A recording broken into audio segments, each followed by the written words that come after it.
Што ќе биде тригер за Македонија да оди на предвремени парламентарни избори? Оваа дилема се отвора откако премиерот Христијан Мицковски во 2 недели 3 пати најавува избори на вргу и не исклучува опцијата дека пролетта идната година е планот. Информација што пред известно време ја објави телевизија 24. Колку Македонија ќе трча нов изборен маратон, аналитичарите поделени.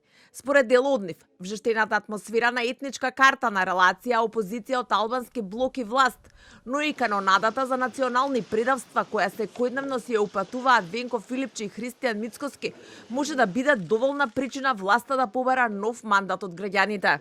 Тоа може да бидат несогласувања во рамки на владината коалиција, со знам или поверојатно со плен, или некаков надворешен политички проблем за кој владата би побарала нов мандат.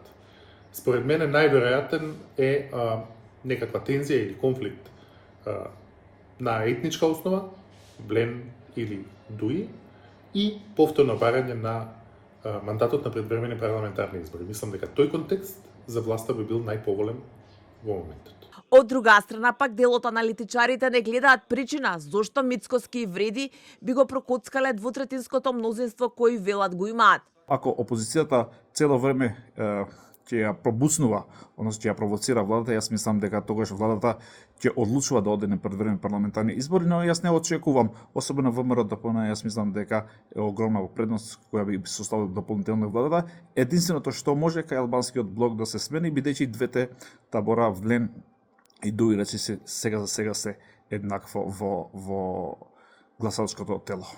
Мицковски во рок од 2 недели 3 пати најавува избори набрзо, без да ги стави во корелација со редовните во 2028, иако беше дециден дека не мисли до крајот на годинава.